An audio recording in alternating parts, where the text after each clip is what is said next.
And I want to do that because my consciousness shifts quite a bit. Well, as soon as I start the recording, I'm no longer operating as Scott Lemriel on Earth. I start operating as, well, I have a name in the upper worlds, and I start operating as a being who co creates with wonderful, masterful teachers. And so I shift to being out in space along with others, and then I help get you up there. So I'm there already. At this point, my body starts going into the trance state we call sleep. Even if I have my eyes open, I close them most of the time for these journeys as well. But I have to monitor the zoom and I have to monitor different things, so they will come open once in a while.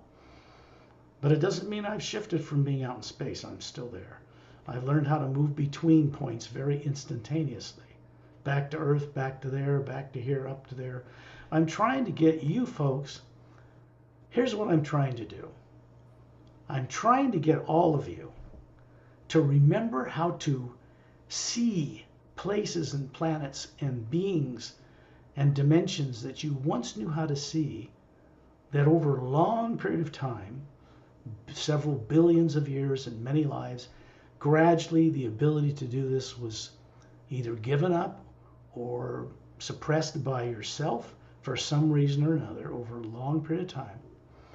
Or beings caught you and do this thing that they do in suppressing your ability to remember who you are. That's where implants come into this. But implant removal and implant reviews, like the primary implant, is just the first step. After that, we go on the long distance journeys like we're doing today, because that's where the higher faculties that you need to become and be or return to being a co-creator with the source itself, that's where that comes into it on these journeys. To gain back those higher faculties, we have to go above the void, back towards the source, at least to the Hue Expansion Ray Academy, at least to Satnam's realm, the realm of the Atma, where we came from. At least there. Because then what we're doing, any negative nature we have, any implants, any subconscious stuff for billions of years is turned off by friends of ours from other worlds. They know how to do this. They're Galactic Alliance personnel, sometimes master teachers. Some of these master teachers are male and female couples.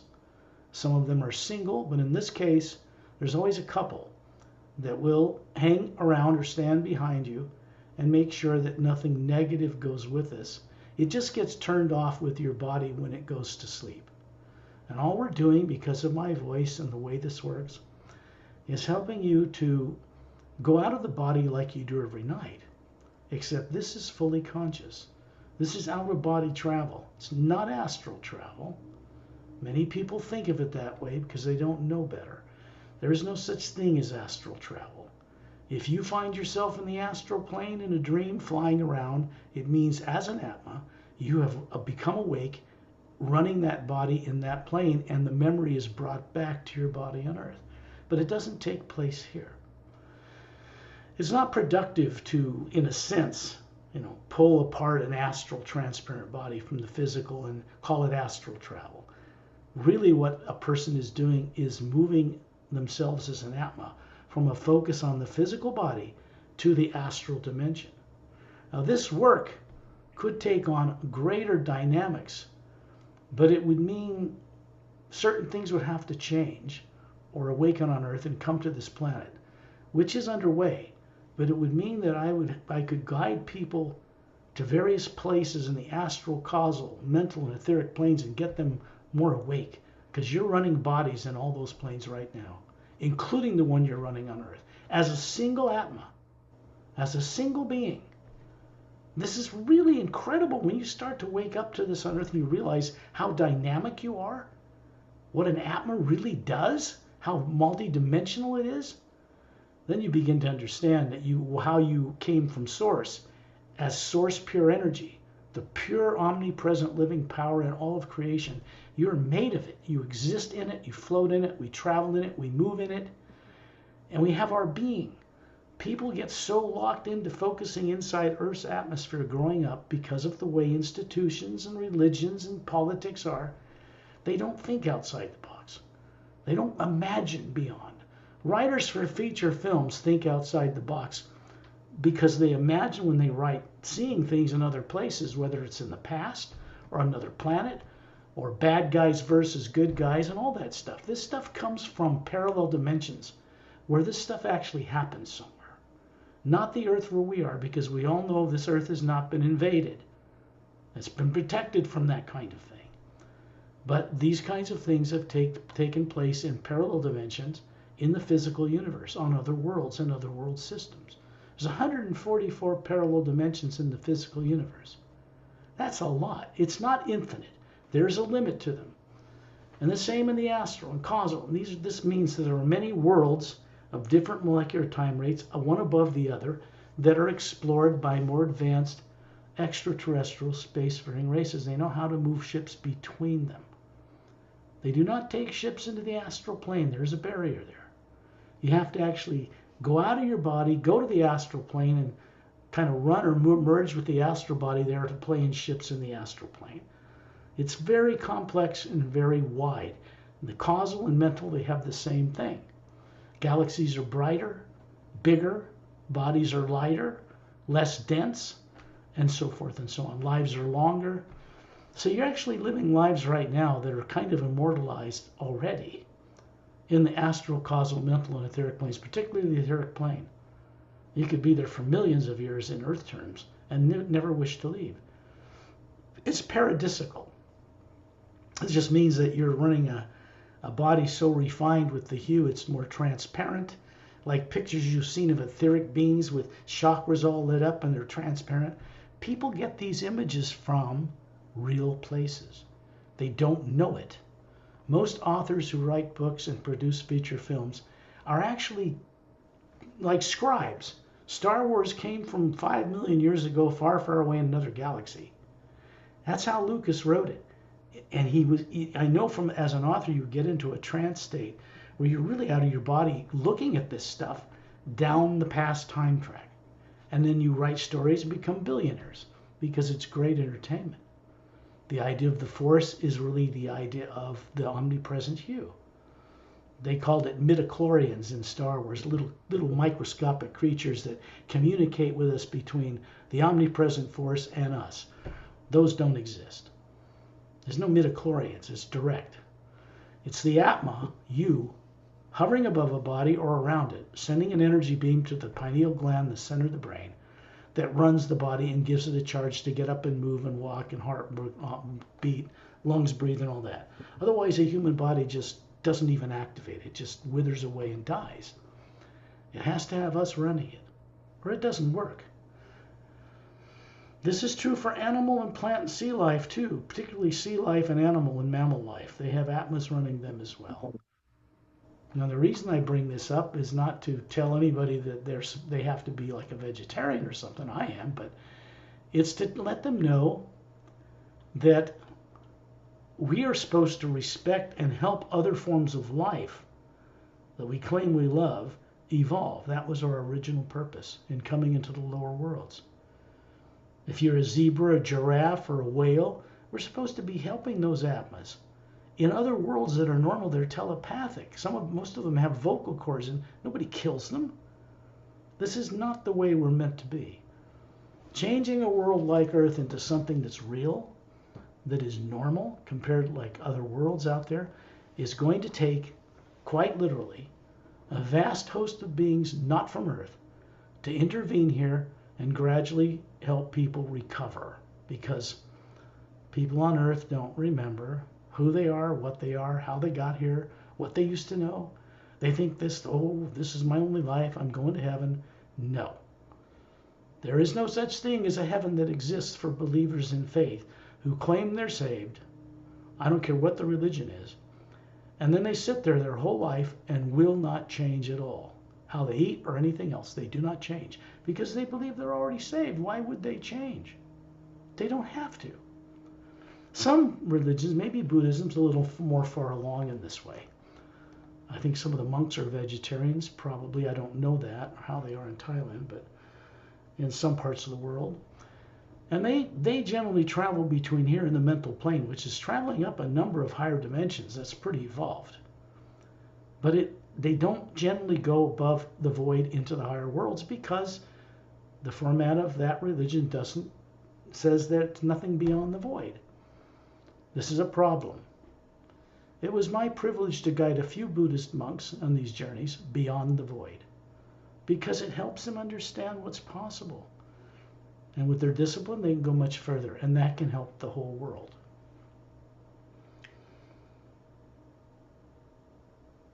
So this is telepathic. It means I'm not just sharing with you verbal information. No. I'm actually a channel of the omnipresent power, the Hue, with other very masterful beings. So it actually turns this awareness on in you as I'm speaking. That's part of the journey.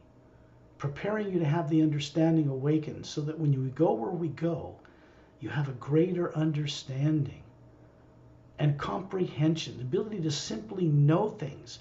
You cannot become a knower instead of a believer through a series of steps up a ladder like initiations. Those end once you step into the worlds above the void. And then we have to chart our own course. With Satnam and other beings, we have to contribute co-creatively in those upper worlds. If we expect to return there and be established there and be free beings, not be trapped in unconsciousness, not run bodies without awareness of how we got there, then we have to contribute something back to the source.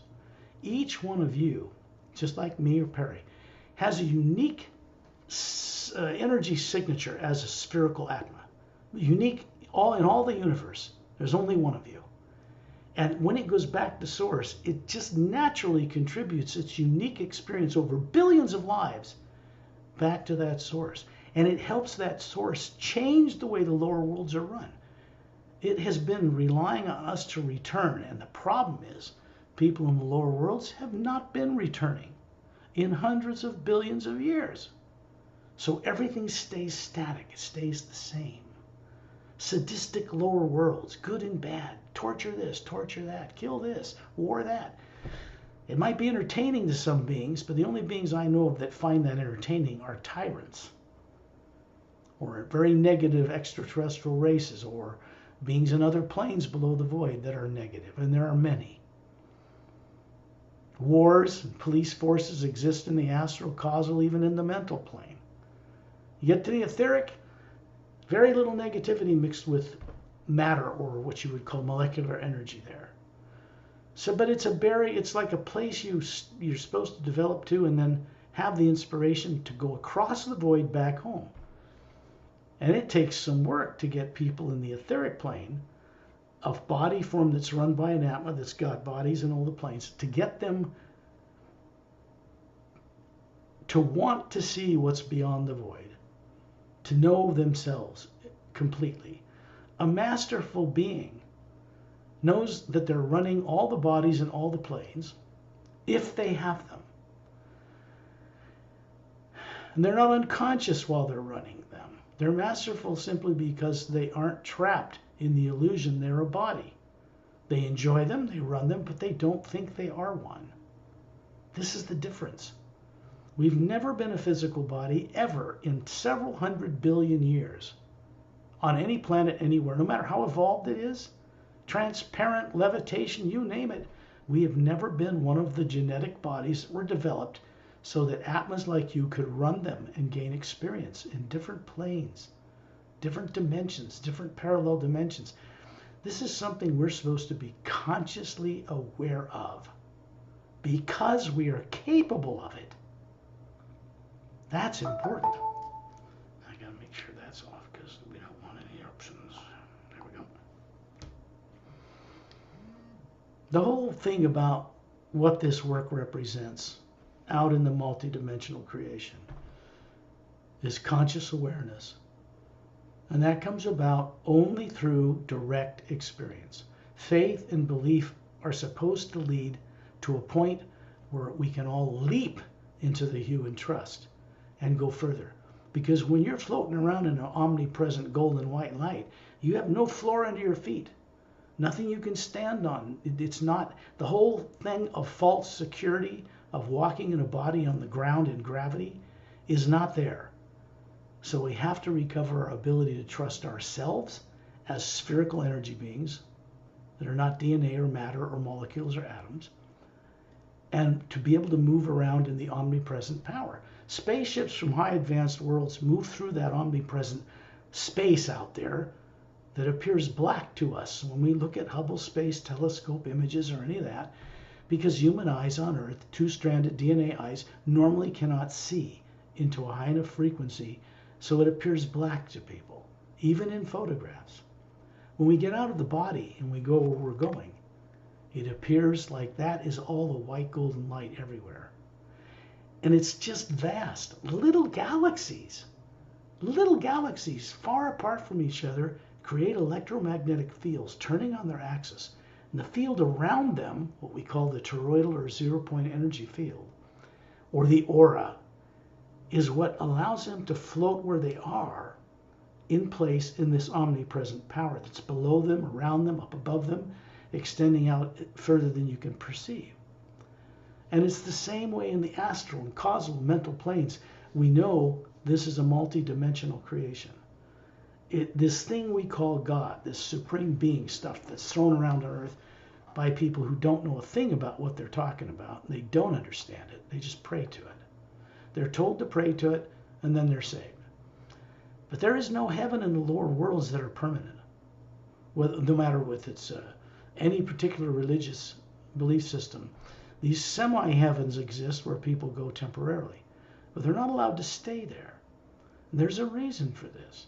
Eventually they're moved out or kicked out or encouraged to leave and go back to Earth and get another body, usually with no memory, which is wrong. Because if you have the wisdom of the universe in you as a being, and it's awake, when you go to somewhere like Earth running a body, you want that wisdom awake in you so you can make the right decisions from the wisdom of all your background. You come to an Earth with no memory, you're going to make nothing but mistakes because you don't have access to what you should know to make those right decisions. Even myself, I rely on Satnam entirely. Not as a burden to him, but I've surrendered my own will to someone like that because he's a master teacher, personal guide. But he doesn't have a physical body. He doesn't have a body in the lower planes. He doesn't have any negative nature. And yet he runs the first major division above the void, what people would call heaven if they could get there, certainly. But there are no physical bodies there. The bodies that are made of light that look physical, even dressed, are mock-ups. They're projections from the white core of the Atma. It's good to know this. It's good to be aware of it before we go on the journey, because it means you're creating an anchor. It's a negative pole. I don't mean negative and positive like good and bad, but it's a grounding point for the positive pole, which is above the void where you normally actually live. And it creates a doorway so that we can bring back this energy of ourselves that is not negative in nature and never has been, and superimpose that, bring that down over the body on Earth, that consciousness, that brain, that aura, that energy field that surrounds it, so we can bring enlightenment to the Earth consciousness. Then we become a doorway, a channel for this pure energy, this consciousness that people pray to, they call divine spirit. But they don't know what it is. They don't consciously know what it is they're praying to. It's a belief system. That is not the proper end result of where faith and belief should lead. It should go by some miracle. It should cross paths with the first sound behind creation we know of as the first half of the word human, and then it should leap back into the ability to leave the body and travel the multiverse by direct experience. This is how we become enlightened. There is no other way. It can't just be dropped on your head while you're sitting in a restaurant, unaware and unconcerned about changing anything, because it can't be dropped on your head. There's not a master teacher in the whole creation that will drop God realization or enlightenment on your head. We have to co-creatively put our own effort into reacquiring this, waking it up. It's long dormant, asleep in people on Earth. You got 8 billion people on this planet, and maybe 25 million or 30 million out of 8 billion that are potentially boots on the ground. And there's some of them, like you, are boots on the ground right now because you're aware of it. So it will come through you. This is not a person. It's not a being controlling you like psychics, like you're a channel for some discarnate being somewhere. I do not work with Turelian or any of the Galactic Alliance or the Master Teachers or Satnam or Agam Purusha or any of these beings as their channel. They would never tolerate that. It would be breaking the highest spiritual law to do so. But they will work telepathically with me in communication being to being. That's true co-creation. They don't take us over. That's what tyrants do. No, we don't want that. So we become more aware that we can communicate and be communicated to by such beings because they're telepathic. The truth is, so are you. You always have been. Whether you know it now or very confidently or not is not the issue. The fact is that long ago, before we even started playing in the lower worlds, we were all telepathic. And we still are. So when we go on this journey, there is an energy field that surrounds your physical body. In psychic circles, they would call it the aura. Or they would say it's a thin band of different colors close to your body. But that's not the true shape of this field around your body. It has a spherical shape. It's quite large. It comes out the bottom of the spine, the chakra, and goes in the top of the head.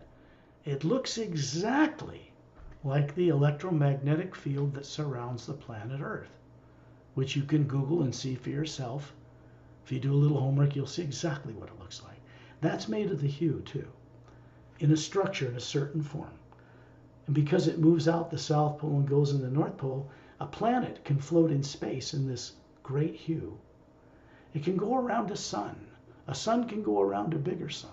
All those stars and planets can revolve around a nucleus, the center of a galaxy. And the field around the galaxy, coming out the South Pole and going in the North, is the same as the one around you and the Earth. Hovering above your head near the ceiling as an Atma, looking down on your body, is done by simple daydreaming. This means, just like you can easily picture going to the store, and then your body gets up and goes and gets in a car and goes to the store.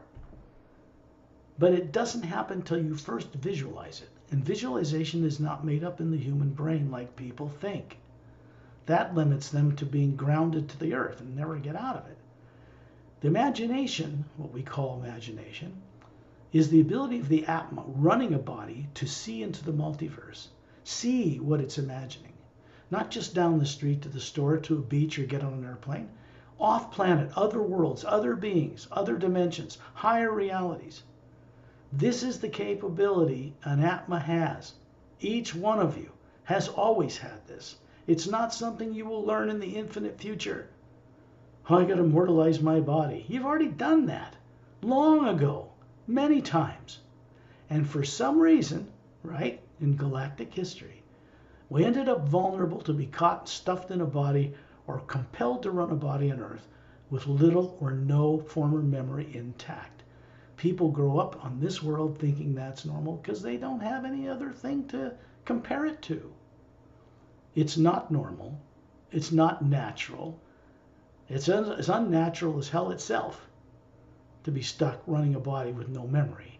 How you got here, what you knew before this life. You folks have been around for billions of years. You guys didn't come out of the womb of Prime Creator, overnight last week. No. And no being sat up there on a throne and made you with a magic wand. There's Boom, and there's Lee, boom, there they are. No. We were the Atmas in the source, right? Circling around that center before the lower worlds of time and space were even built. Which means, truly, we all had a hand in constructing the lower worlds together, collectively. Source or Prime Creator is a focus point, a nexus, a place that has a form that looks much larger than we are, but similar in all these teardrop shapes, all these layers of white core. We look like it. There's just more of these layers in it. And it is a place where all atmas running all forms and all bodies and all planes and all dimensions have a connecting point. And it creates a kind of consciousness and energy that you can speak with.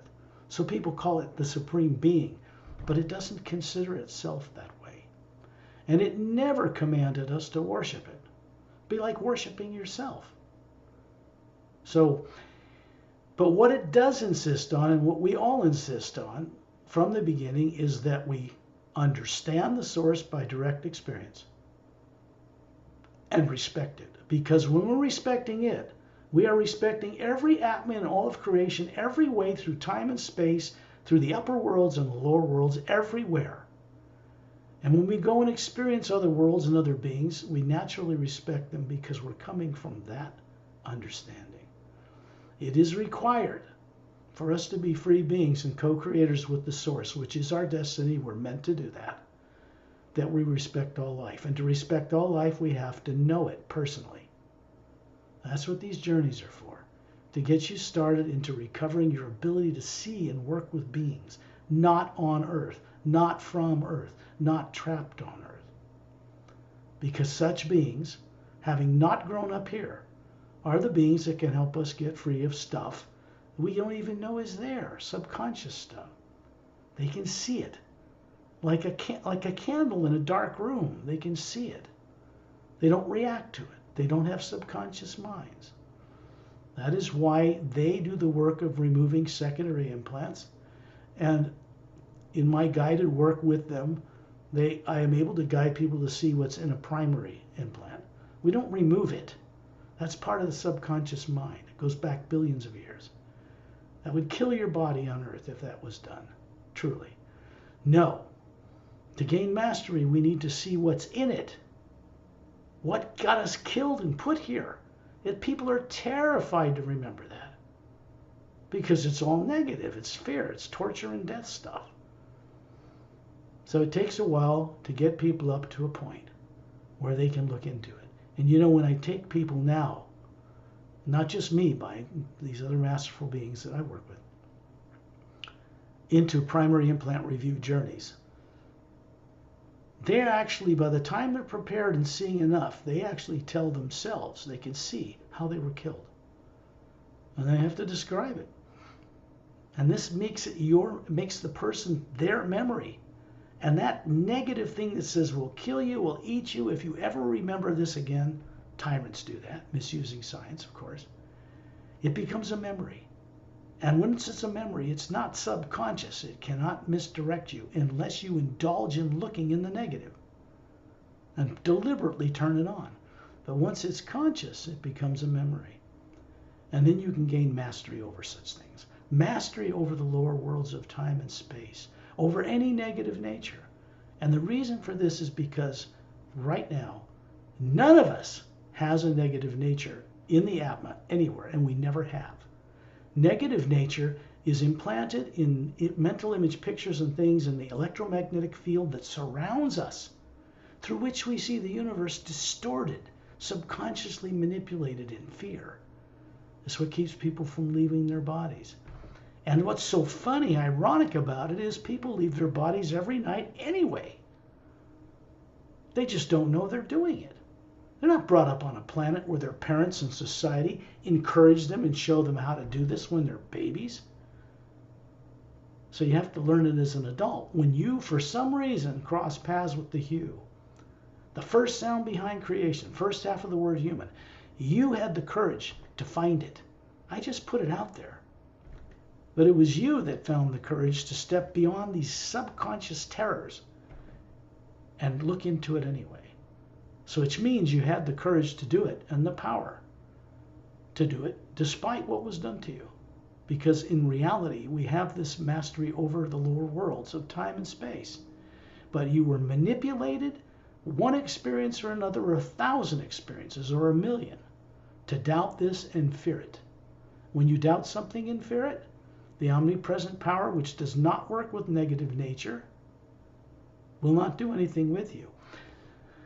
Negative and positive energies in the lower dimensions of time and space are a kind of an illusion where the one energy splits off into two currents and they're supposed to revolve around each other, like the yin and yang symbol. One appears as black, one white, little dots in them, or two fishes circling around each other. There's supposed to be a golden white energy around that, the outer circumference, the sphere, that keeps those two forces in harmony. But once they get split, then we start thinking positive and negative, imagining and seeing things in the universe negative and positive.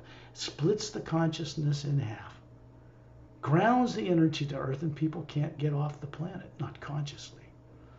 So the real secret is to join those two forces in harmony, not have them fight each other in opposing forces, good and bad, and go back into the source energy itself. So the journey we're going on goes back to source energy because we rub shoulders with it. We actually rub shoulders with it again. We are made of it, and this rubs off on us. When we meet master teachers in the Hue Expansion Ray Academy, or we meet silent mentors, just the most evolved beings there are, who normally had nothing to do with us as Atmas in the last several hundred billion years. They just maintain the whole structure, the mechanics of creation. They are too changing. So in the Hue Expansion Ray Academy, we have the opportunity to rub shoulders with them. As Atmas, they are kind of a unique type of Atma, much larger than us, more layers, similar to the source itself, Prime Creator. And they don't have negative nature. They've never had physical bodies. They could manifest one and walk up to you and shake your hand, give you a Coke, and walk away, and you wouldn't even know it was them. They could be a fly on your table carrying out a mission. They have unlimited power, absolute freedom. Because they have no negative nature, they are trusted with this. These are the beings we rub shoulders with.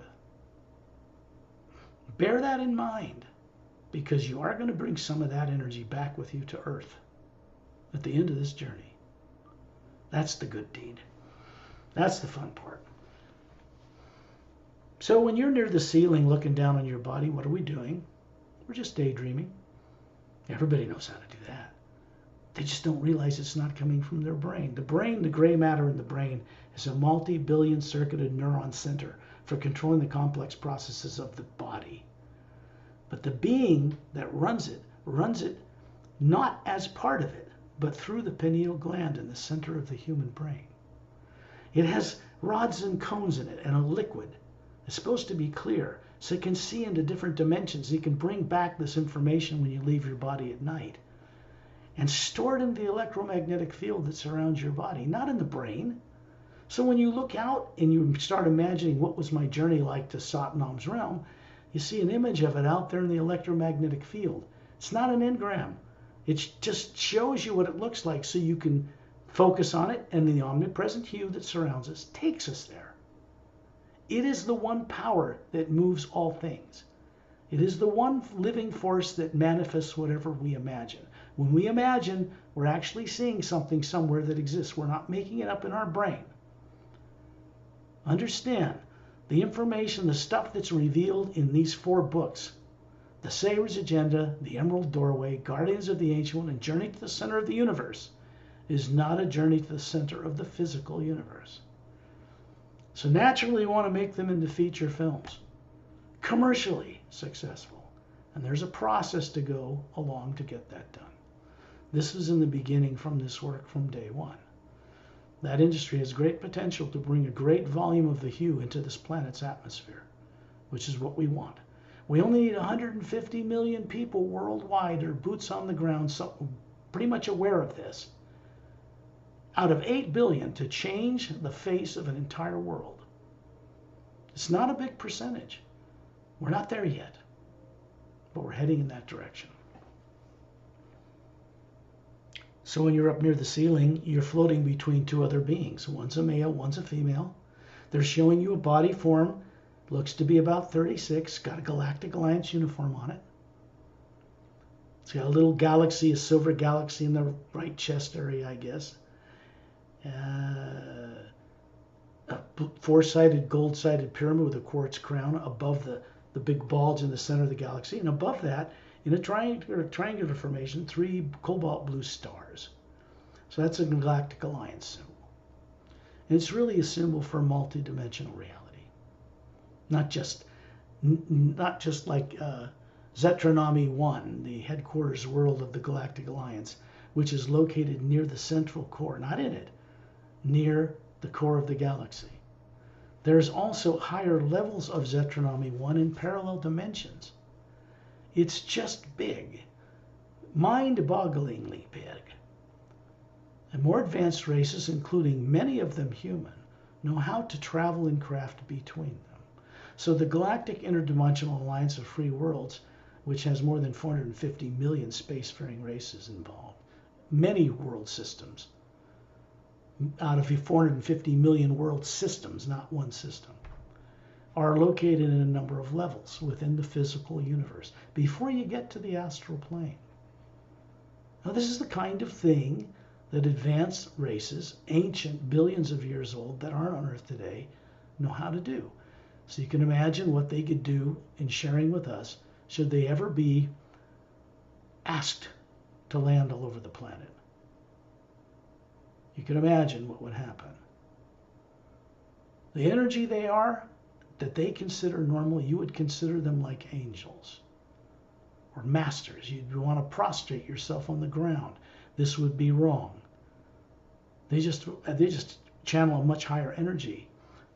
So we need to get our energy up to where we can walk shoulder to shoulder with them, because that's part of what disclosure has to do.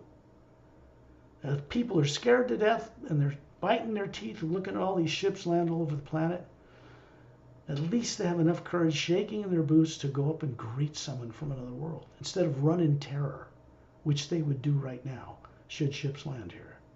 They'd be shooting each other and everybody else because of subconscious, negative, misdirected drives. So we want to help people get rid of these fears, this core fear they have about leaving the body, about death. Get over this core fear that they're not a body, they've never been one. Get that awake, and you can awaken the entire being.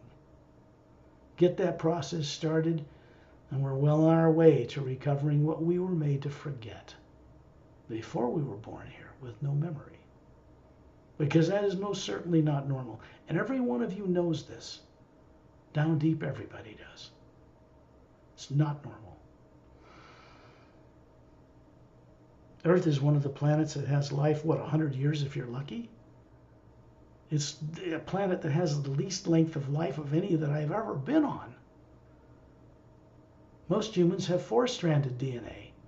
And those that have 2 that are on Earth are far more evolved than people here, because they know they're not the body they're running. Big difference in IQ and intelligence. And when you're near the ceiling, hovering there is a sphere of light between these two.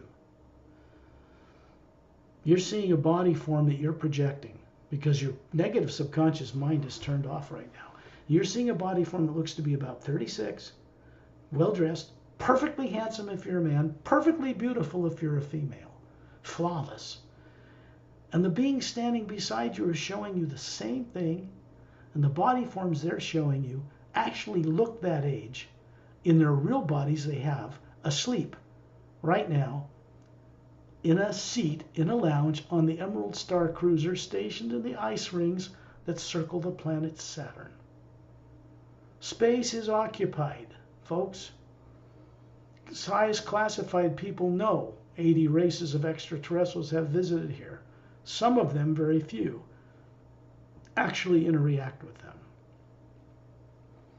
Fear of one of these kind races coming and taking us over is the only thing that's kept presidents in this country and elsewhere from full disclosure. Full disclosure is not just telling people extraterrestrials exist. Hell, everybody knows that.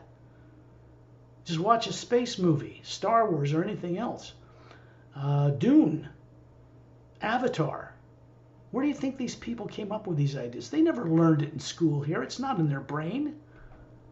They can't make that stuff up with what they learned in college on Earth.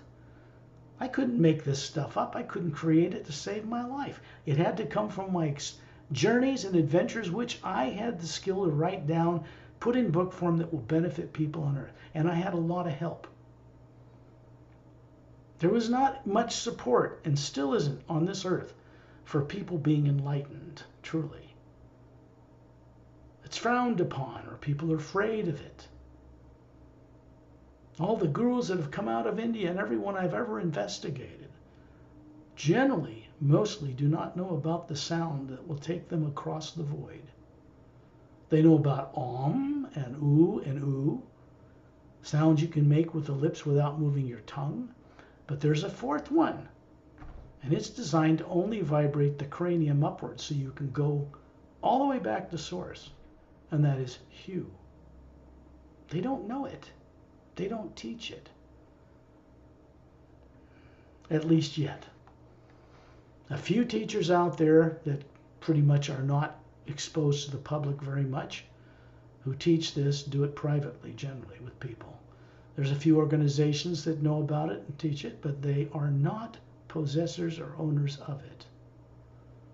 It is not patentable. You can't own it or possess the omnipresent power. It'll kick your ass if you try, sooner or later. It just will, because we can't, it's like grabbing the air. Try to grab the air with your hand. You can't do it.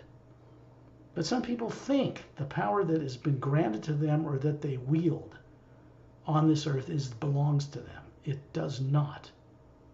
This planet is not owned by people who reside and run bodies on it. It's owned by something, if such a thing exists, by something above the void, who does not possess things. It is the force behind and supporting everything. And we are that force.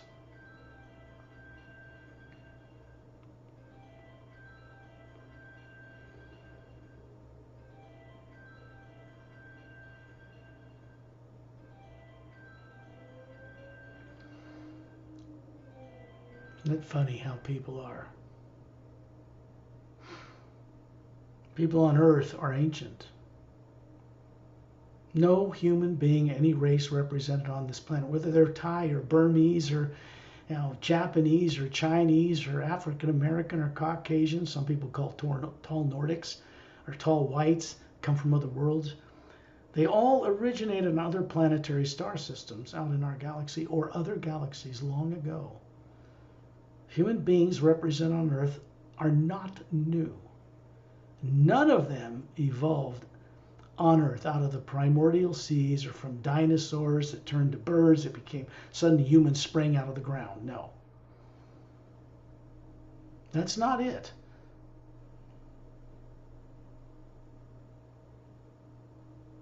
Human beings are one of the oldest species out there. Most of them are far more evolved, even genetically, than we are here. Which means the genetics was altered on people on Earth a long time ago and passed on genetically. Live a short life. You're controllable that way. Tyrants who did that maybe live 800 years when the humans they suppress live thousands. They're jealous. They're cowards. You have to understand this. They do not exist in our solar system on Earth anymore. Little gray abductions were stopped, and a few reptilians that were on Earth in classified bases were moved off this planet out of this solar system more than 25 years ago. 26. And yet people still talk and think that they're still taking place. They aren't. This is preparation.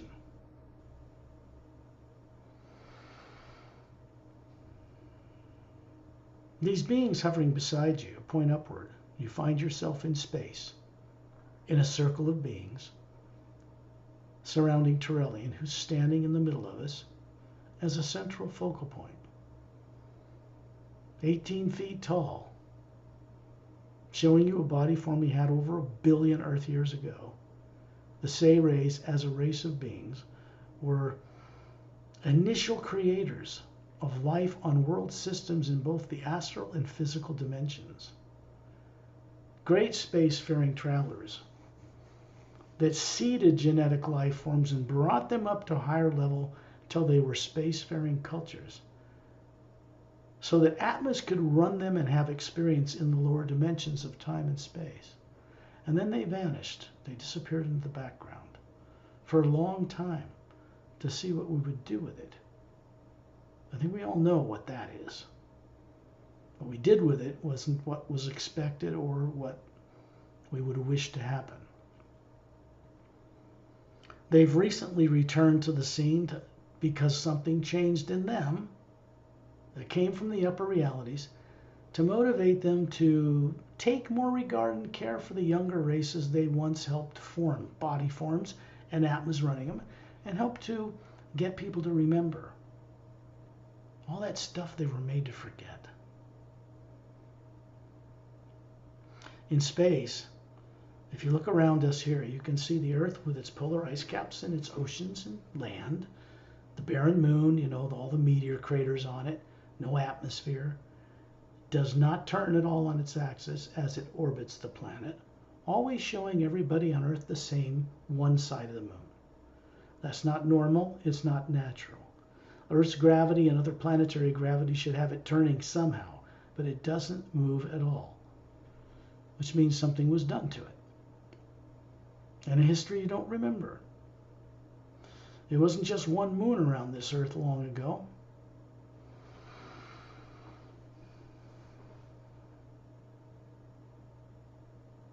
The beings that were standing beside you or behind you or in front of you back on Earth near the ceiling are standing beside you now. A couple for each one of us. They're simply helping keep any kind of negativity turned off for this journey. That's what they do. Easy stuff for them. Piece of cake. Effortless.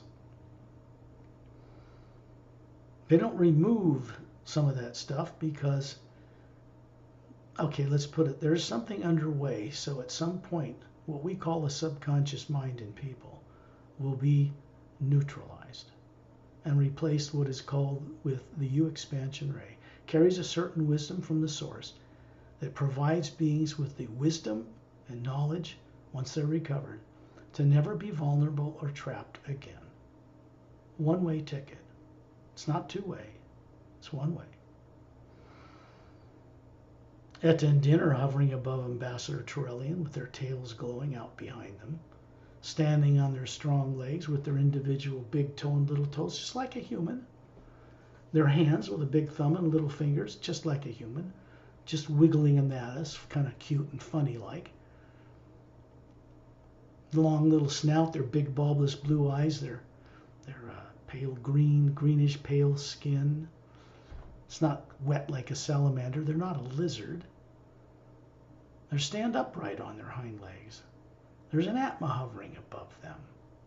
Their master teachers, they're silica-based genetics, not carbon. And they aren't human. So you might as well meet such beings because you got to get used to this stuff. The universe is big. Most of the beings in the Milky Way are benevolent and kind and very much more advanced than Earth. A few tyrant races have been kind of less sealed in their own solar systems, and they're going through a change right now as we speak. So they will no longer be tyrants. What was done to them long ago to make them what they were, what they did to us, was far more terrible than what was done to you. When you understand this, like other Galactic Alliance personnel, yeah, they're vicious tyrant killers, or they were, but at least we don't get caught up in revenge because that just traps us in more negative stuff. Our job is to help change things. Up higher above in space, in this white golden light that surrounds us, which has a humming sound to it, the Atma hears this and sees this clearer than you'd see or hear sound on Earth in its atmosphere. And the whole physical universe makes a kind of a soft rumbling sound, kind of a almost like gentle thunder with no lightning everywhere around us.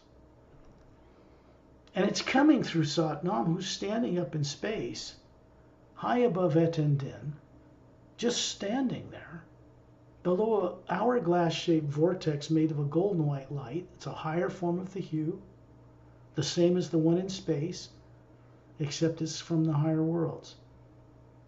And it's coming down through Satnam's big, beautiful Atma hovering above this being. He does not have a physical body. He's showing you a prototype body that looks human, just like we're able to do. 2 gold bracelets on his upper arms, little white tunic dress from his waist down to his ankles. Strongly built, bare-chested, bald, bronze skin, golden eyes. This is the form he chooses to show us, but this is the being that is the Purusha of the entire Atma plane, first division of the higher worlds above the void, beyond it. This is who we once knew and met with before we embarked on journeys in the lower worlds. He's begun to be present in these journeys, which he never did before that I know of. So something is changing. Something has changed in the upper realities. It's beginning to change the way the lower realities are run.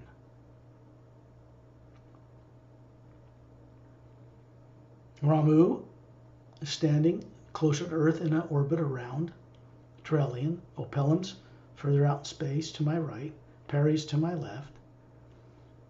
There's other beings here, Light C, who's a little Chinese guy known as the Faultless Guardian. He's standing to the right of Trellian, big Atma hovering above him, about 5'5" or so, short guy, thin, Fu Manchu type of beard, you know, one of these things comes down, and a maroon colored robe with esoteric symbols on it, little esoteric hat. It's a beautiful being. This being has an etheric body in the etheric plane, no lower bodies below that. And he works in the Hue Expansion Ray Academy in that big pyramid where the big tree of life is. He is the senior master teacher that instructs people in that and the use of the tree of life and all of that. He was the first one to volunteer to work where when this place was being built. So that's who he is. Galactic Alliance personnel, who are actually Galactic Alliance personnel, the ones that work with us are master teachers. And Galactic Alliance personnel that have bodies, real bodies, on their homeworlds or in these Galactic Alliance spacecraft. It doesn't take them long to get from where they are in the Milky Way galaxy to Earth. They don't rely on radioactive warp cores like Star Trek or any kind of radioactive or nuclear power, which is only destructive. They use the energy of the omnipresent Hue itself to power their ships. They basically travel through it without the limits of the speed of light as you understand it. But they have to use that energy to go beyond physical limitations of physics, because that energy is not physical. Funny, isn't it? In the end, to be really free beings traveling the stars, we have to work with the one omnipresent power. We don't get anywhere. You're not going to get to another planet in a tin can full of rocket fuel and oxygen. They'll never go fast enough. They'll never go far enough. What advanced scientists on Earth call zero-point or toroidal energy, the energy of the universe, they know it's that whole area that appears black in a photograph. And it's just vast, little galaxies floating. They know it's not nuclear or atomic in nature. They know there's no atoms in it, just like us. They're going to have to learn on Earth how to work with that. And that's going to have to come from beings who know the technology and how to do it. It has to be given to us, or Earth's never going to get there. We have to work with other more advanced races if we want to play among the stars. And we have to be able to leave our bodies and go back to source while our bodies are alive if we want to be truly enlightened.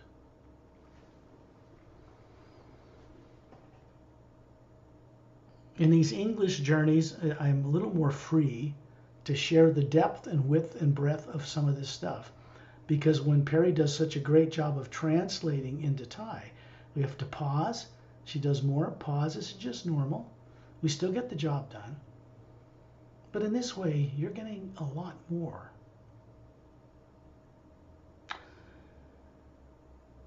As you can see, this vortex spinning clockwise above Touchstone, like an hourglass shape, big. There's a blue-green energy swirling around the outside of it.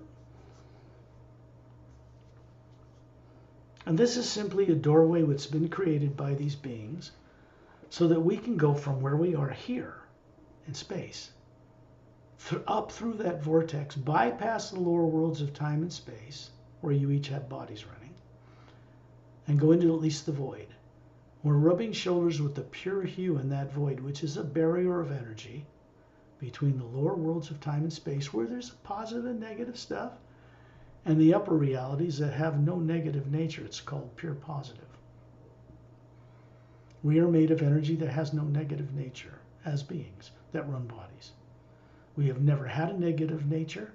We've never been negative, but we've been made to believe this, or to see this, or feel this when we look out into the universe, to know things again because of subconscious programming, brainwashing, whether it's religious or political, or off-world misuse of technology to trap us, kill us, stuff us in a body like revenge, like cowards, and make you reincarnate with no memory. They only do that to beings they can catch way out of the way where they should not be traveling, because Galactic Alliance personnel would stop them if they knew it was going on. That kind of thing has been going on for 500,000 years, since the last Great War came to an end in our galaxy.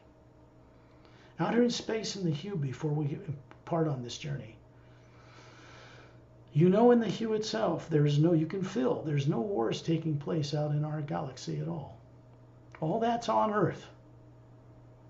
The most unreliable, destructive, inharmonious groups of beings that exist in the universe today, that were once great, majestic, wonderful beings, live on Earth. They don't even remember how they got there. So it's only fair that they be brought out of that amnesia and returned to what they once were, because from there they can evolve further. It's very simple. We are not alone in the universe. It's not about faith or belief. It's about direct knowing. If we were alone in the universe, everybody on Earth would be dead now. Nuclear war would have been allowed to happen, instead of having launch computers shut down from space. They don't tell people this, but they know that's what happened when they tried to have a nuclear war. Out in space, there's also a circle of beings, kind of far apart, male and female, showing you a body, their atmas, surrounding us in a big sphere, maybe over 1,000 of them. And they're simply beings who are from all over creation, all over the Milky Way, different dimensions, who are joining us to join Satnam to go back above the void. And they are going to serve a session for a time in instructing in the different teaching facilities in the Hue Expansion Ray Academy, where we're going. So they're going with us, hitching a ride, so to speak. Any one of them could get there on their own, but when we're linked around each other like we are in the prime creator, the source itself, the nexus, then we have the wisdom of all these beings adding to the momentum of our journey. We're rubbing shoulders with them. They're telepathically running high volumes of the hue through their consciousness, right through us and between each other. And we're kind of in the middle of all this. So this is how we begin the journey.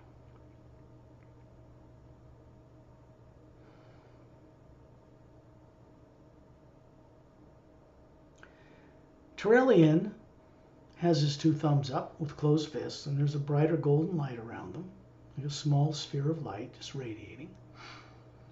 It's coming through the Atma he is, from the white core down through his physical form he's showing you. You know, and it was immortalized. It means that they just dematerialized it and stored it in one of the teardrops of the Atma. And when he wants to manifest it and show it to you as a real looking solid form, he just draws on the omnipresent hue, fills the form, and shows it to you. When he's done, he puts it away. He doesn't have the burden of feeding it or going to the bathroom or anything like that. There are beings who have joined us here out of body that have bodies that go to the bathroom and eat food and all that. But they generally also have an organ in their system that when they eat food, it turns it into light and then manifests it in all the nutrients the body needs. The more advanced human forms do not go to the bathroom because they draw their energy right from whatever it is they eat or from the source itself. Eating for them is a pleasure. It's not required. That is freedom. That's freedom each one of you once knew long ago somewhere in some form.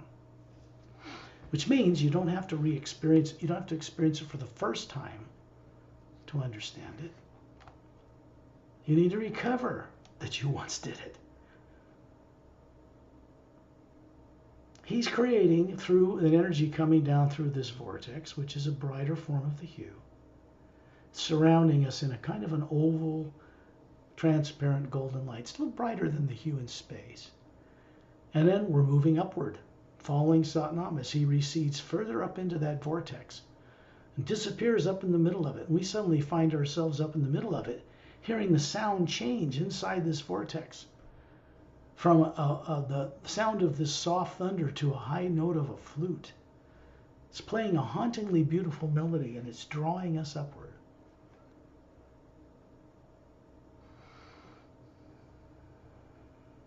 And we reach the middle of this vortex. You can see through the transparent walls of this energy slowly moving around us, creating a doorway between earth, space, and the void. Doesn't go through the astral, causal, mental, or etheric. It goes, bypasses them. So we can go rub shoulders with pure positive energy that has no negative nature. That's why we go back there. That's why it's important. And as we speed further upward in this light spaceship that Turellian's created, piece of cake for him, no problem at all. I add to it, I join him in this. I understand this stuff. Then you find yourself coming out the other end of this vortex and you look down and it vanishes below your feet. Your feet being a pure, perfect human type body standing below a sphere, which is the real you. Both are really you. One's a projection, but it's still fully aware and capable of smelling, tasting, touching, sensing, and being in telepathic communication. But it's not a physical body. It's not made of atoms. It's not DNA. It's a prototype form. So people think that God must be some guy on a throne somewhere. No. The Atma is what we really are, that people call soul without knowing it. It doesn't have a physical appearing shape. The projection, the pure form, is based on Satnam, the first prototype form of any human-looking appearing form.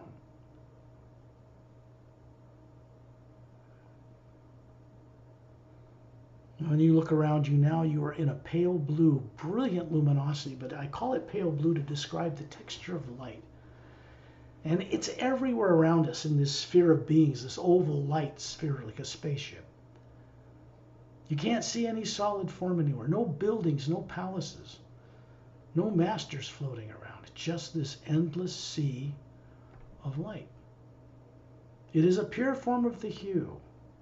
There are actually a race of beings in this that most beings never meet on their way up to the higher realities or back down. I have met with them.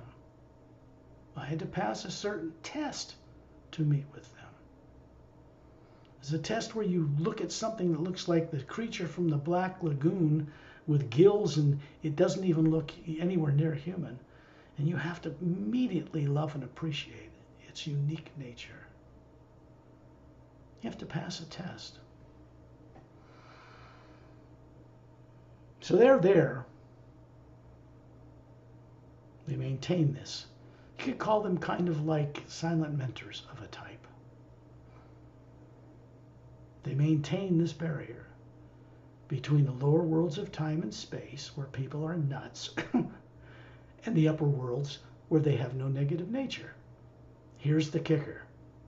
We still live in the upper worlds. We never left. The rest is the multidimensional capability of an Atma. It's not made of matter, so it can be in more than one place at one time.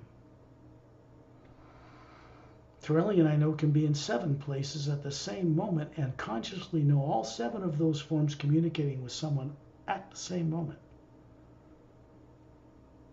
It's pretty advanced stuff. The reason he's hanging out with us is because he knows we have the same potential. He doesn't teach this with blackboard or computer. We're telepathically linked to him. He teaches us this by running his awareness of it through us so we get used to it.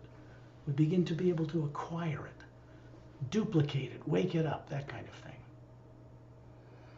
And then Satnam's moving at tremendous speed further upward, and we're going right after him. And in the distance, you can see we're approaching a white, luminous beach. As we approach it, it spreads out. It's glowing a foot above the sand. It's curving as far as you can see it and slightly inward, which means it's circling a spherical landmass. The upper edge of the void, which takes a great deal of the hue, light, to cross. We have to have master guides to go with us to do it. We are now approaching the shore of a realm where all beings and animals and plants and things can work together from the whole lower dimensions, swap bodies, shift atmas from one to the other, and learn by direct experience what it's like to be an eagle, or a wolf, or a cow, or a dolphin, or a million other types of conscious living, what you would call animals who are far more evolved than humans. You can trade places with them there. It's vast. So you see this ocean glowing. And we find our toes wiggling on the sand. And you reach down, as Satnam is showing you, pick some of the sand up, you realize it's little round polished diamond-like crystals, glowing, each one separately. And that just dissolves in your energy hand, goes up to your smiling face, into the white core of your being, makes it brighter in all the layers. This is a gift from Satnam. It's to remind you of your lives you've lived above the void. That's what this white diamond-like sand is for. It's a charge of energy. And then he moves over the top of these trees, which are transparent. You can see energy moving up and down them.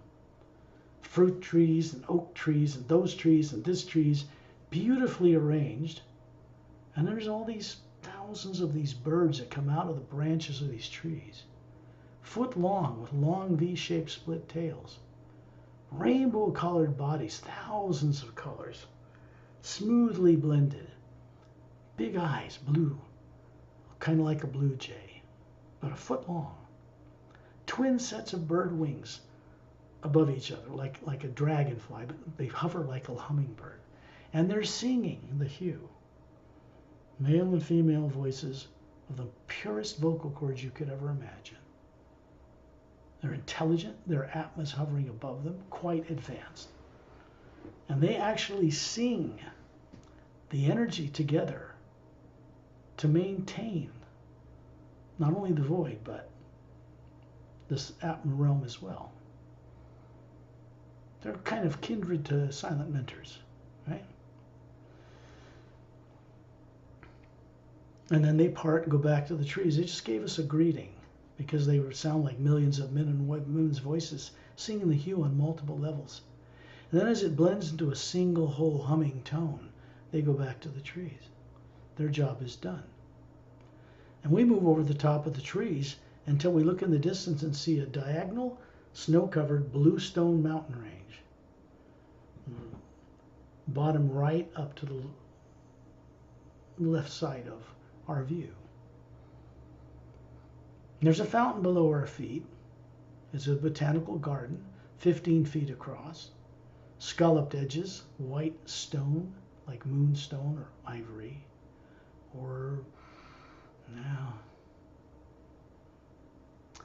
And there's a statue of Satnam standing in it with his gold bracelets on his upper arms. He's standing beside it. He points to it, and he points to this palatial estate made of crystalline clear building structures. There's two big blue stone pillars laced with gold, holding up a pyramid top, and there's foot-thick golden quartz floors leading up to the opening, which is quite large. And there's a big blue stone quartz-like chair where someone could sit in it with smooth curved edges, no cushions. And there's a light coming down into this chair. It's being spread out through the walls. Now, Satnam never sits in it. I've never seen him sit in it. But it's basically his chair, but he doesn't sit in it. He doesn't need to. It functions automatically so he can do other things. Behind it is a pyramid opening, a triangular opening, and there's a huge fountain in a garden area on the other side at the base of the mountains. So we find ourselves approaching this big fountain. We pass the chair, we're going right through it. Satnam's still leading the way. We're still in this oval light sphere of beings. And then there's this energy of a blue-green golden nature that's flowing upward in a spiral from the base of this fountain with scalloped edges upwards to a point. It's holding this form like water. And there's a white golden light coming down into it and is moving through it and up and back through it. The sound of this single note is still calling to us, and then it becomes a higher sound. And we find ourselves moving into this fountain water, and then we're shot upward. As you're looking through this water moving upward, you see we're moving high up above the realm of Satnam. You can see it's vast. Out in the distance, you can see whole beaches that curve around different colored oceans. Lands, pasteurized lands, animals more foraging in grass, pretending to eat, really. Birds of exotic natures flying through the air. Animals, human and others, interacting together, talking with each other, speaking with each other. They have vocal cords. There's Atmas hovering above all of them. And you see these beings switch places between a human and, say, a giraffe or a cow or an eagle. And then they get to experience what it's like to be that type of being with much higher intelligence, of course. And they return to their own form, and this is what they do there. It's a way this Atma plane teaches beings to respect all life, because all the things that are living in the lower worlds of time and space and that exist beyond here are represented here. So we can experience them in one location. And then we go up further and we suddenly come out of another opening which looks like a donut of cobalt blue stars. We shoot through the opening and it vanishes below us, and now we're looking into the distance and we see what is called the Hue Expansion Ray Academy. It is a massive circular land floating in a cobalt blue atmosphere. If you focus, you can see the golden light of the hue supporting this blue light in it, mixed with it. And way in the distance is this huge floating landmass all by itself in this whole field of energy that goes on forever. No stars, no planets, no moons, no suns. Nope, not needed, because we all produce our own light here. The mountains, the vortex, the Hue Expansion Ray Academy, what's on it, is all held in place by silent mentors. They are the ones who maintain form, mechanics of creation. When we look at the center of this land, there are 6 snow-covered mountain peaks, way into the center of it. Blue stone, kind of snow-covered. It surrounds a white island, circular, and a blue-green luminous lake. There's a blue glass administration tower that comes up from that island to a oval sphere, an administrative center, and up to a minaret point. There's a fountain in it. There's no statue of Satnam here.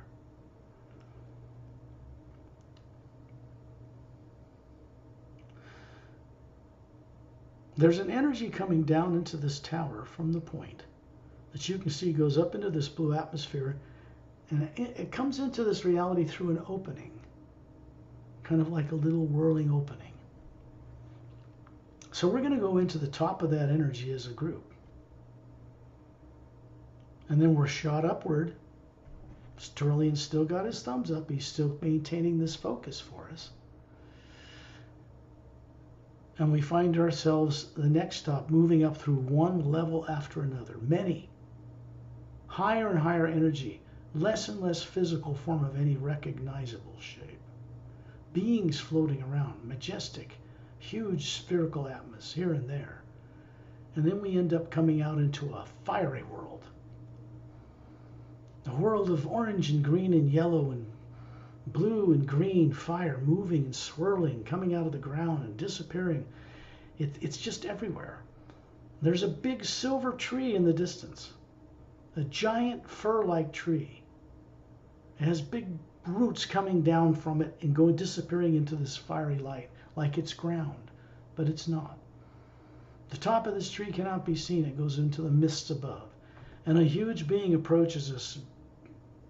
This guy's big. It's bigger than a silent mentor. It's just beautiful. Has layers of finer light. I can't explain it. This is Agam Purusha. And he is the being who regulates the raw power you see here and channels it down into the lower planes through different doorways. And he maintains this power behind all creation. It's a pretty lofty character. So he's approaching us, and we're just hovering in a group of beings around Turelian. That bubble of energy around us is gone. The 1,000 master teachers have stopped off in the U Expansion Ray Academy to do their job. And he welcomes us, and I with you, because mostly if you didn't have this kind of guidance, this guy would terrorize you. You can't bring fear here, but some part of your being would be shaking at its boots, because first thing I did when I met with him is befriend him. I wanted to be his buddy. I really did. I knew he didn't have many that had the courage to be friends with him. So I would recommend it highly. If you want to be friends with this guy, just tell him. He gets more friends, he's a happier being. What can I say? They don't suffer like beings in the lower worlds. They don't get sad or any of that. But friends are friends. And he points to this tree. And we find ourselves as a group around Turelian, moving right through the branches, passing right through them.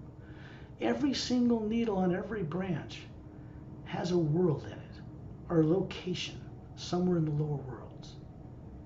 Including, in the beginning of these branches, you can see the Atma plane and all those oceans and all those critters represented in these little needles. As we pass further in towards the trunk, there's a roaring energy racing up and down the trunk of this tree. Pure hue. It comes from the next place we're going. It comes from the source or prime creator itself. And we must pass through Agam Purusha and receive his permission to go into the source itself. That's his job. He's already given us that, or we wouldn't be heading into the trunk. When we enter the trunk of the tree, the energy passes through us is roaringly powerful. We're Atmas. It passes through the white core of our being, leaves a little something behind, but it doesn't harm us. These aren't physical bodies we're playing with here. And we shoot up this trunk of this tree and come out the other end. Now you're looking into a much brighter cobalt blue universe. The light is brilliant, makes you squint if you had eyes. But the Atma sees like that, especially with the form. The form you have that looks human is not here. Only the Atma can journey here, the pure form itself. When you look in the distance, you see a single galaxy turning on its axis. And it looks like a silver golden galaxy, like made of billions of stars, right? But you see in the center, there's a huge sphere of something hovering above a white island in a void inside the center of it.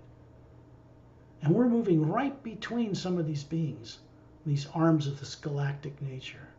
The sound coming from the source is like millions of orchestras with exotic instruments playing the most beautiful sound you could ever imagine.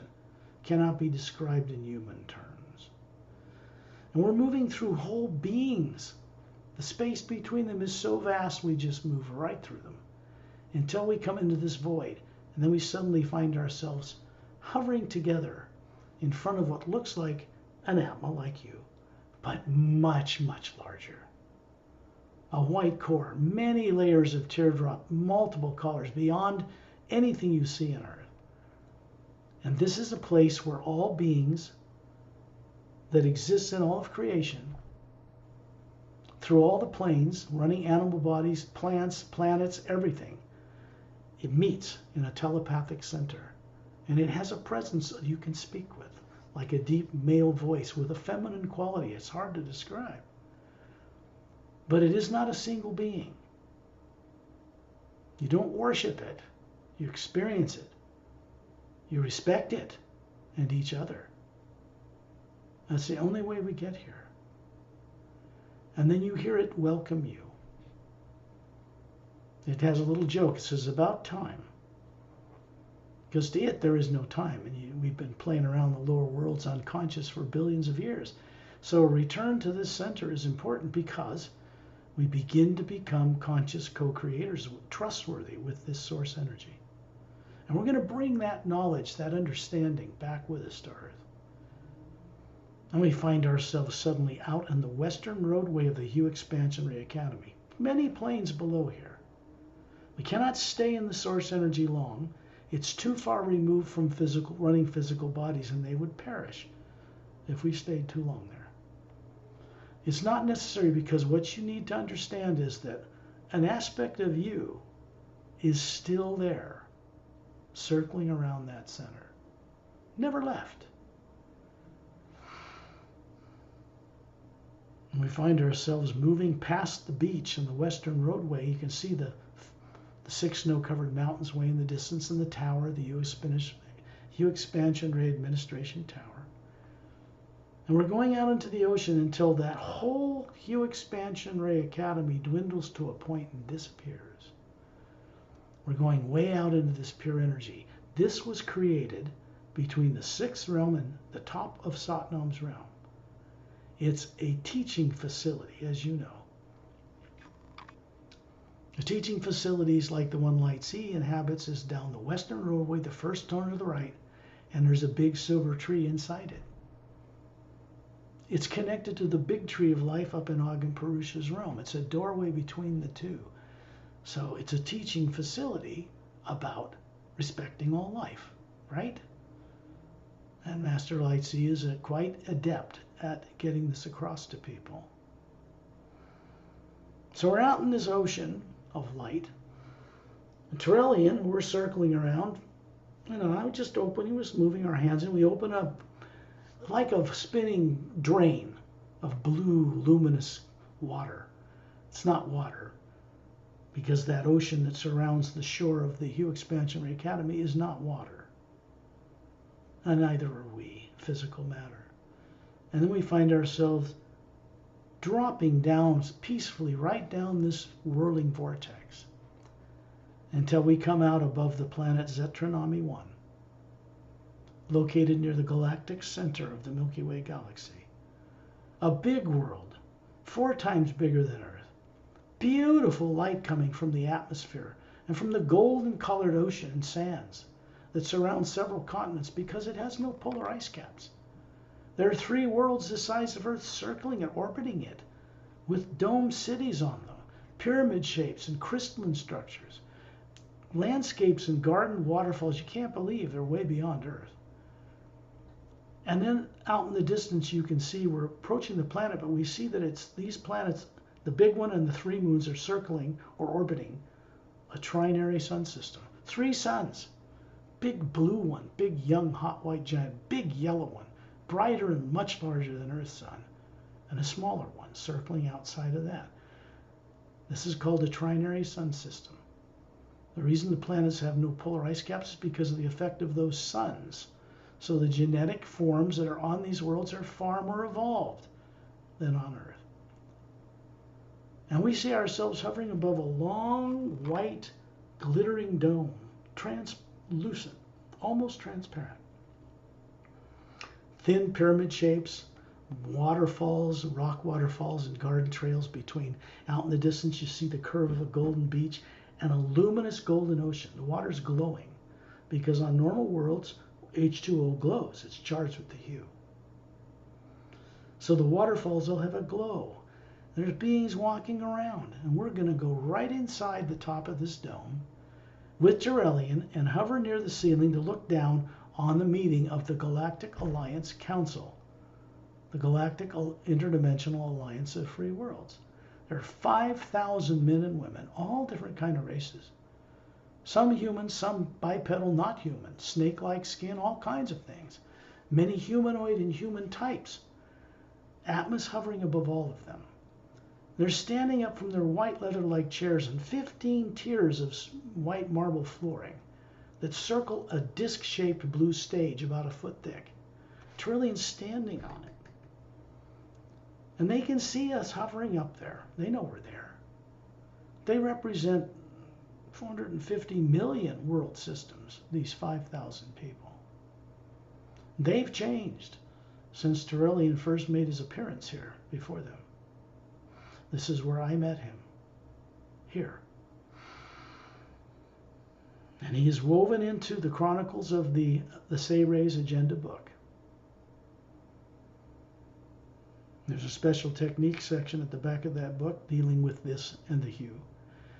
What we do on these journeys goes considerably beyond what's revealed in those books, but they are a series of steps that lead to where we are now. Turelian is opening he's just standing there, and he opens his hands, and this big book appears in his hands. There's a white golden light coming down through the top of the dome, of course, from where we just came. And the book's like 8 feet long. I mean, this guy's big. He's 18 feet tall, 6 feet long, and he opens it up. It's got this blue gray metallic pages made of some kind of metal. He flips open the pages, and there's these hieroglyphic golden letters moving across line after line. You can't read them like words. And so he tells all of us, if we want to know the truth we were made to forget, just open your heart and let a beam of this energy come off these letters and enter each one of you. This is also being done for the Galactic Alliance Council members as well, whenever he appears, to help them go further. And then we understand it. We just went from the place where things exist before this existed. Turelian's race are many billions of years old. Human, 12-stranded they had. We have 2. We have Sayre's DNA in us. Most of these races, in fact all of them, that are spacefaring, in this and many galaxies, here in the astral plane, have Sayre's DNA. They're ancient. Their teachers are silent mentors. So you'll get the drift of what they're like. And so we get to experience respectfully who these beings are, because we need them if we're going to fix this planet. Without them, forget it. You might as well bend over and kiss your ass goodbye. I'm sorry to say it that way. Without their help, people will destroy themselves. Most people want an Armageddon to happen on this planet, because they think it's going to give them some kind of free reign or free ride to heaven. This is not true. Life on Earth has been destroyed many times in 65 million years, since the dinosaurs, the big ones, were made extinct. Now, that history you once knew. The Sayre's Agenda is about life we're doing now. The Parallel Time Trilogy books are about life in the Galactic Alliance visiting our solar system back 100,000 years ago and what happened. It's a history you once knew. It's a history you need to recover. And we find ourselves wiggling our toes in emerald green sand. Somewhere else. The same physical form you have that you show each other telepathically, and the Atma hovering above it. And there's Ambassador Trellian standing up to his knees in this calm blue-green ocean water. And there's this emerald green beach, big curve, big jungle behind it. And you're out in space looking at this planet, and you realize there's two big continents on this Earth. It is Earth.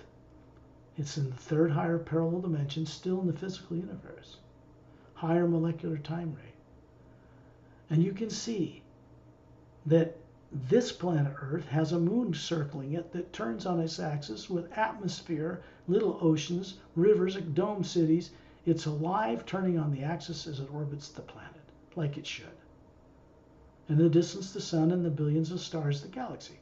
But this is a little higher up in frequency, still in the physical universe. Wiggling our toes on the sand comes up, you pick up in your hand, it's just like it was on the white sandy beach around the Hugh Expansion Ray Academy. These little polished spherical emeralds go into your hand, up the top of your head, into the core of your being, out to the green area. It begins to kind of blink on and off certain teardrops. Help you get used to things that are stored there. These have been dormant for a long time, not used. And it goes out through the layers, passes through the outer surface of our being, and then it goes out into the atmosphere of this planet. And then down through the planet and into the core of Earth that you're familiar with. And then it goes into 3 pyramids there and goes out through them into space. So you see, we're being conscious, trustworthy co-creators with Source by helping this happen. You can see in the distance a single snow-crowned mountain. Off to the right in the jungle, several miles beyond us, straight as an arrow, brown, moss-covered, luminous path, and a single dome covering a city, a small. The dome's big, but there's 3 golden-sided pyramids in the back third with quartz caps. A semicircular mountain range with little waterfalls flowing down the sides out of cavern openings that was put there for the aesthetic pleasure of the people who work there. And it goes down into forms into a blue-green oval lake, little ivory-white dome dwellings and little pathways. And in the distance, at the base of these 3 pyramids, is a long ivory dome, kind of, about a third of the size of the pyramids, and that's experimental areas. Opelum's standing on one of the paths. We find ourselves standing on one of these paths in the dome, and he's simply pointing out, waving his hand, his little webs between his fingers, his beautiful pale blue skin, black jet hair black to his shoulders, emerald green eyes. There's little gill slits under his neck, because this body form who he brings here is stationed on Oceania. That's on the other side of the galaxy, third higher parallel dimension up, just like this world. The Say-Rays work here, Galactic Alliance scientists work here, and volunteers from many realities, because this has been around for ancient times. There's no negative nature in the atmosphere. The waters are all charged. They glow like the waterfall pouring out of a cavern opening 2/3 of the way up the mountainside, drops down a clear cliff face, disappears in the blue, slightly green forest trees, and dumps into that ocean. And we find ourselves standing on this beach again, wiggling our toes in this emerald green sand. This is a gift from a couple that's standing before us, over 10 feet tall. Antalis Freshenmuntis, they're from a planet called Xiantarnaman 1. It's in the physical universe parallel where Earth is, you're familiar with, on the other side of the galaxy. And they've brought this kind of energy here as a gift. It is energy that helps us remember our lives in the lower dimensions of time and space, the ones that matter, the ones that are constructive. The wisdom contained in them is what we want to awaken. And you find yourselves near the ceiling, above your ceiling in your home. This man and woman are still beside you. They vanish. And there's a golden white light coming down through you, the spherical being, and through the form you're showing that looks perfect. down into your sitting body, out into the electromagnetic field around it. It goes to 3 pyramids on Earth. 2 at the bottom of Earth's deepest oceans, 1 inside a hollowed-out interior in the Himalayas, and it goes to a big pyramid stationed between 2 stable asteroids, floating between them, in the asteroid field that circles in the orbit of what was a planet between Mars and Jupiter in our solar system. And then it's beamed all the way back through a series of devices to the center of the galaxy, goes up the white golden shaft, returns to source where we just came from. So source energy is flowing through us for our benefit, but it's also flowing onward elsewhere for the benefit of others. So we're back, and when you're ready, open your eyes.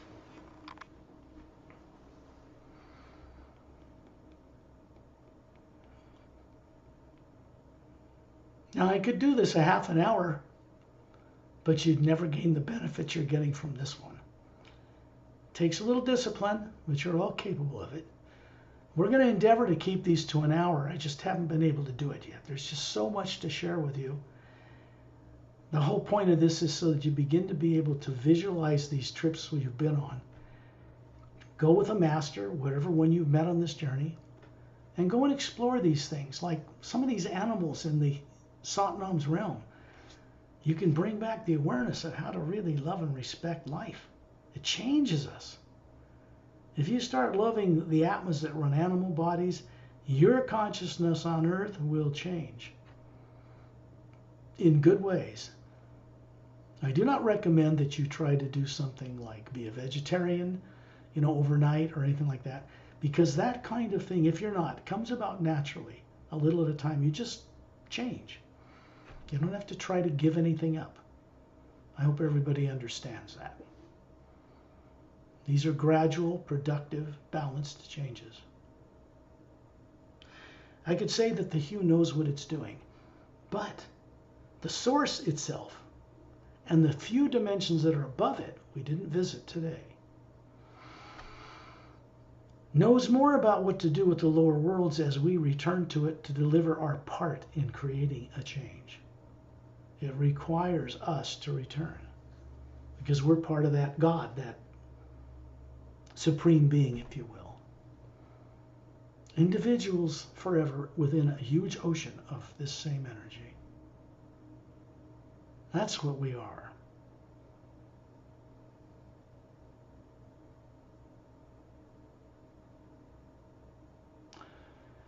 If any of you have any questions now from the journey, just feel free to voice them or ask them, and we'll do our best to answer them.